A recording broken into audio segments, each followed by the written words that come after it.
You're listening to Radio Primavera Sound, proudly presented by CUPRA.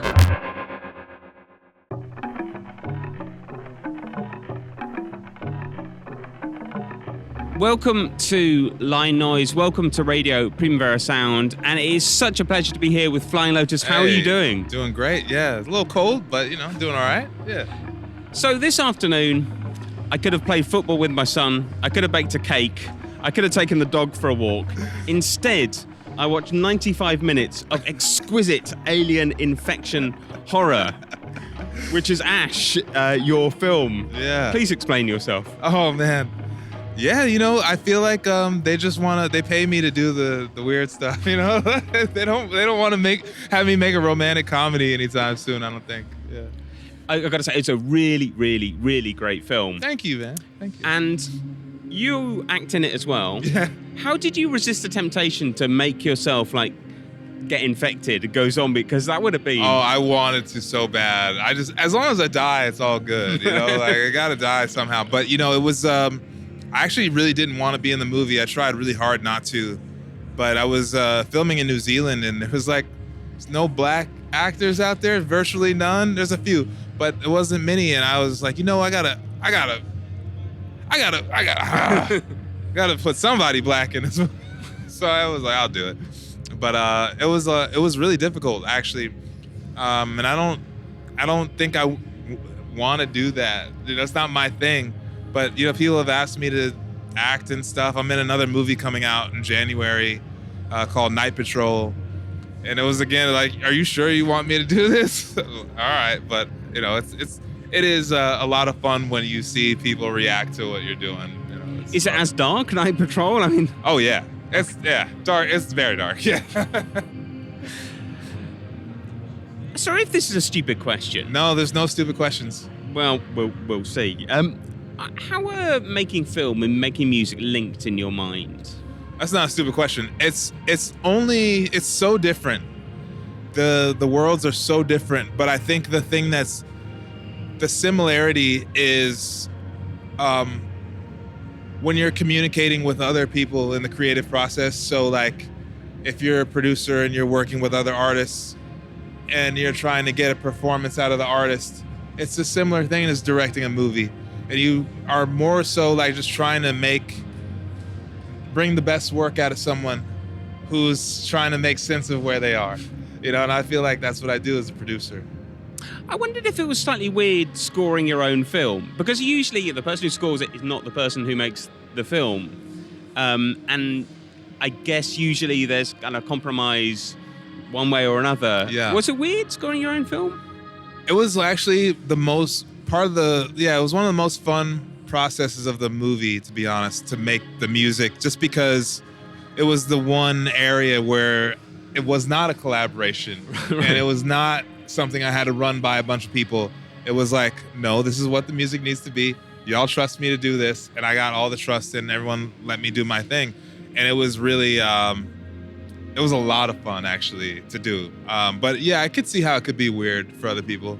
Was it the sort of relief almost at the end of the day, because you can go back and make music? And it was relief in a way, because it brought me back to just being in a small room by myself, and again not having to talk to 200 people or whatever about my idea, and I could just go and get into it. It was a lot of fun actually. I was out of my comfort zone, trying new things.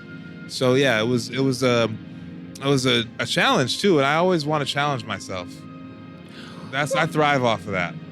What were your sort of musical references when making the film? I got kind of quite Tangerine Dream vibes, but I love Tangerine Dream. So. Yeah, absolutely. Tangerine Dream, Vangelis, so many people. I was listening to a lot of John Carpenter scores. I was listening to a lot of synth wave stuff and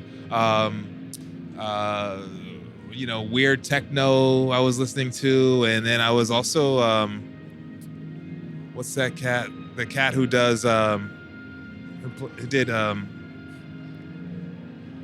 It Follows. I forget the producer. I know who you mean. A lot of music for video games and stuff. That person. That guy, yeah. Damn, feel bad now. All the names escape me. I'm terrible with names. Yeah, I'll remember at the end of the interview. Okay, maybe I shouldn't ask this, but I'm going to go for it. What's your favorite film soundtrack? Man, you know what? It sucks because the one that I'm going to say is like very generic. Empire Strikes Back. It is some of the most beautiful, interesting, difficult, but also very like iconic, melodic things out there. You know, we can get real out and I can give you all these like obscure titles with really cool soundtracks, but Empire Strikes Back, that was the one where you first heard the Darth Vader Imperial March and all that stuff. But like, as well as like the Asteroid Field from John Williams. Like John Williams is one of the reasons why I fell in love with movies. Just the music that is that film conjures up. It's so special, and I think that was one of the best.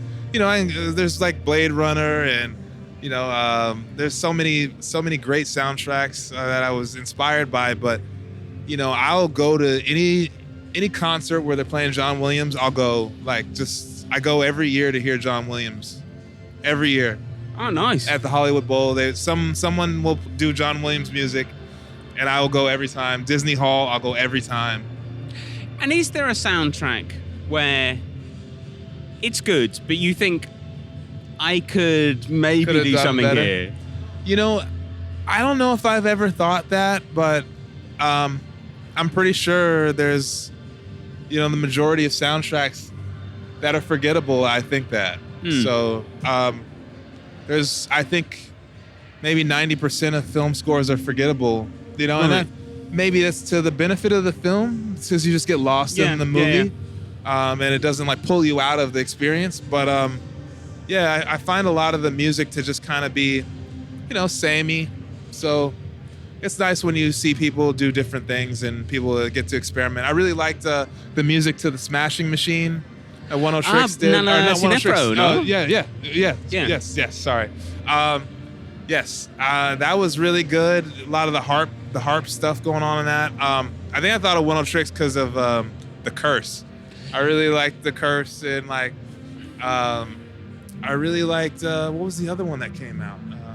You know what was really cool was the Shrouds had a really cool soundtrack. I was listening to that a bunch. Yeah, the David Cronenberg movie. Yeah, Howard Shore did the score for that. It's really good. Halloween was last weekend. Yeah. And I don't know about you, I put together a soundtrack. Oh, did you? Yeah. But I want to ask you, what for you is the scariest piece of music? I mean, genuinely scary. What's scary music to me? The scariest piece of music, like... Oof. Anything with just like mad dissonance. There's some weird, just dissonant things. I heard some stuff from... I think the Terrifier 2 soundtrack, there's some really trippy stuff in that. Some really scary stuff in that, actually, yeah.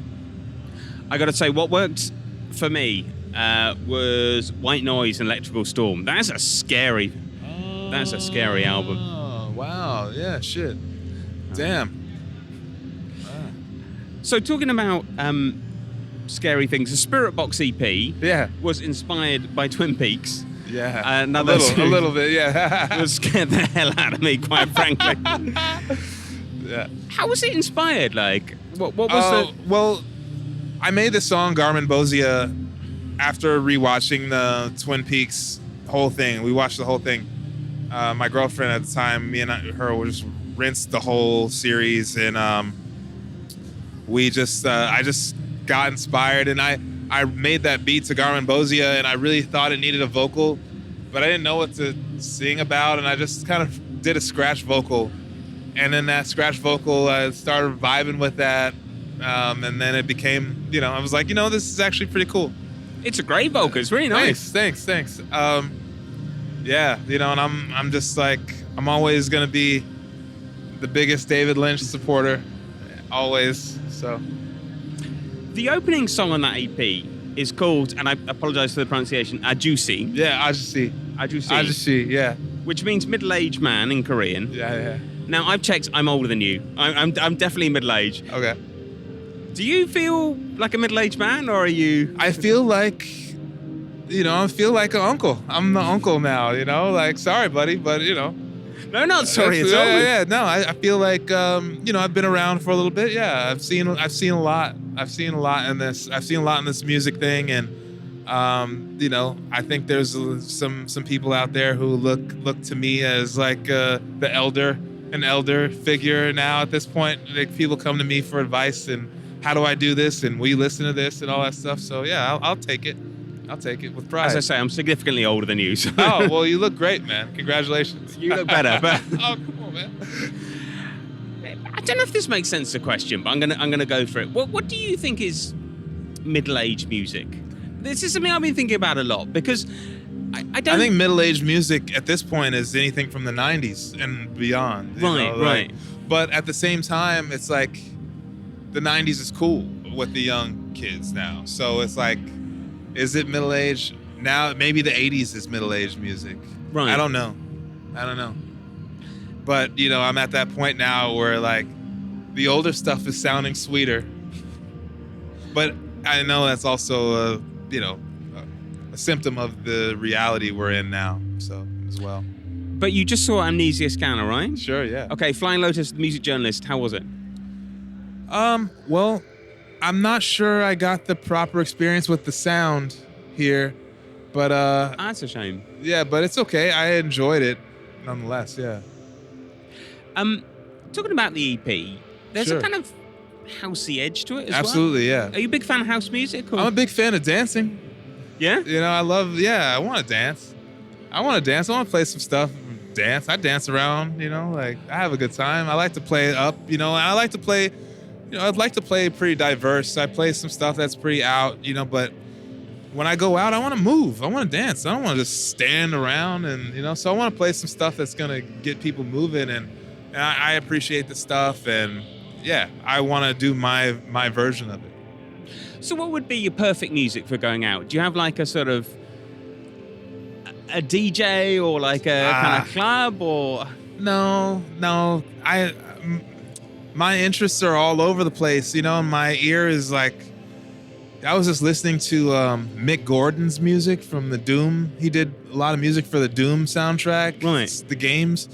Mick Gordon is crazy, and he inspired a whole new genre of music called like Argent Metal. It's like based on Doom, that game. And I just found it to be super inspiring and super different because I don't do it. It's just like a sound that I don't create. So it's mysterious to me. And I'm like, what is going on here? And so I go down these rabbit holes. So, you might just hear some like Argent Metal, at the end of the year. Who knows? You're a big music fan. Absolutely. What was the last thing you heard? You were like, what the hell is this? Oh, I haven't felt that in a long time. Yeah, unfortunately, I'm waiting. I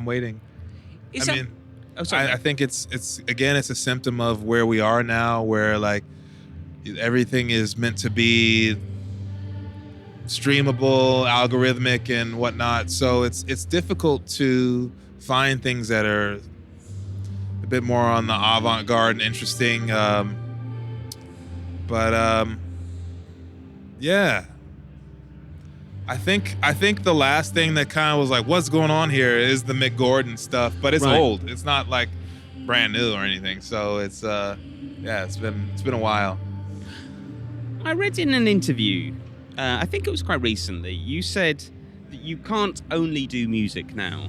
What do you mean by that? Like you have to do other things? Or? Yeah, well, it's not, I don't mean to say this and sound with any ego or whatever, but I just feel like I've done music for so long that I have to challenge myself with more. Like I'm like, okay, I can make a track. Yeah.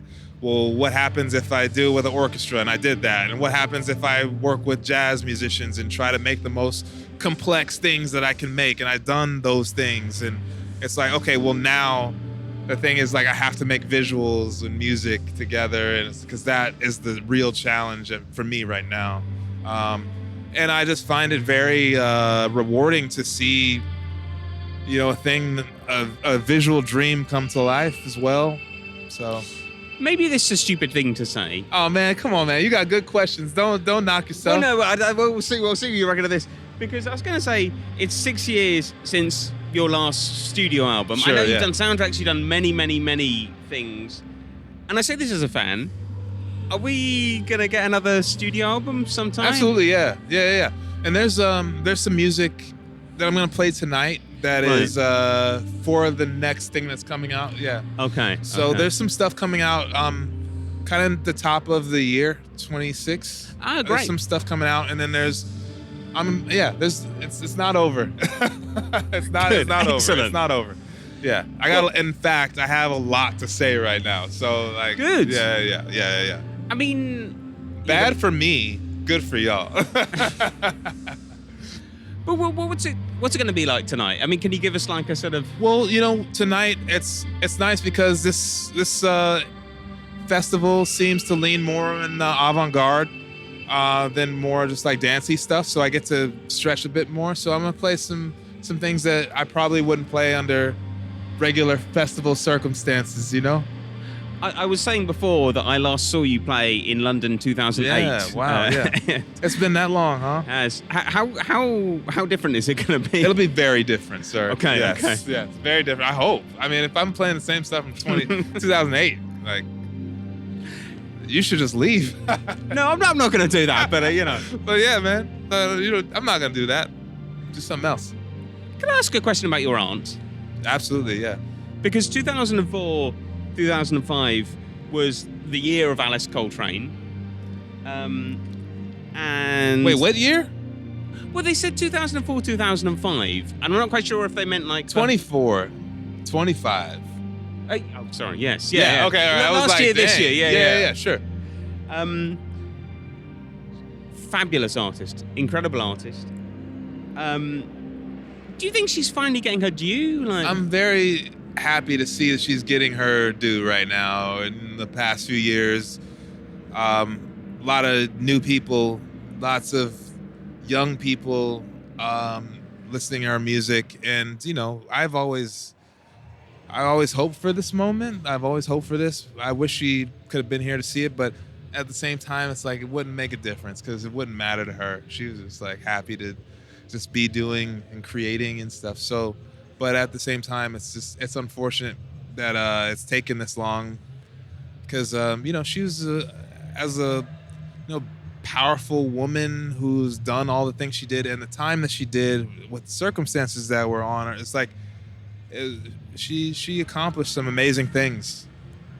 So were you involved in the sort of year of celebrations? Or? Yeah, I played a couple festivals, a couple of things, and I was part of a museum exhibition for her in LA.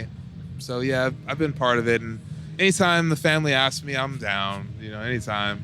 But you know how it is with family, it's like, none of my family are jazz legends. They'll treat me like little cousin still, I'm like, no, I'm Flying Lotus, okay? No, but it's cool. How do you keep getting inspired by music? Like, how do I keep getting inspired by music? I gotta always be seeking stuff out and try to seek out things that I don't do.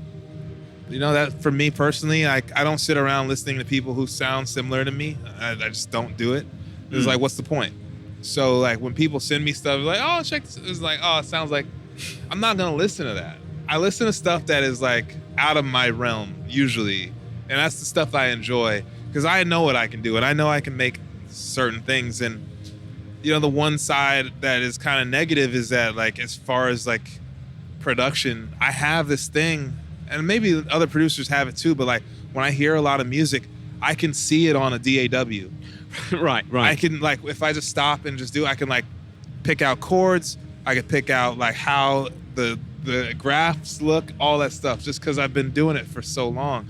And it's fun. It's fun to be able to do that. It's in a way, it's kind of a skill, but like at the same time, it's hard to capture some of the magic of that thing, that innocent thing that you had as just being a normal and a music fan.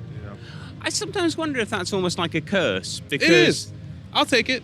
I'll take it. It's absolutely a little bit of a curse, but then again, there's something to be said for being able to hear something and just be able to like pick it apart and find out like what it is you like about this and be able to incorporate it into your own work or in your own playing even, you know, like listening to how people play instruments or like why they chose these chords, why these chords work together. And you go to the piano and you play these chords and you're like, oh, okay. Like listening to John Williams, you know, like, or any orchestral stuff that is kind of like out of my realm, I'll like try to break down some of the movements and like, why do I like this? Yes. And I think that's important for musicians to understand instead of instead of copying a thing, you understand why you like a thing. And then you try to emulate the feeling that it gives you versus the specifics, I guess. You've been very generous with your time. I want to ask something. This is very personal for me. So Okay. I have just finished writing a book about Stereolab. I've got the t-shirt cool. here. And I am a fan. I tried to interview for the book, but you were busy. I'm guessing you were doing Ash, to be honest, quite frankly. Sure. Can I ask you one question? Sure. Favorite Stereolab tune? I think the whole album, Dots and Ha Ha Sound. Oh, that's Broadcast. That's Broadcast, yeah. Broadcast. Dots and Loops. Yeah. That's the one. Yeah. That's the one. I think. And I like, there's one that has, the one that has Come Play in the Milky Night. Yeah, that's the one after. Yeah. Yeah, that one is the one. I mean, that's being sampled by all kinds of people. Yeah, that track specifically, yeah. It's amazing. Look, thank you so much for taking the time. Hey, my pleasure. It's been an absolute pleasure. Yeah. And as I say, you freaked me out this afternoon. Oh, good. I think we're back good. on. Well, at least you saw in the daytime. True. Keep the lights on, man. Yeah. Thank you so much. Much love, man. Much love. Peace, bro.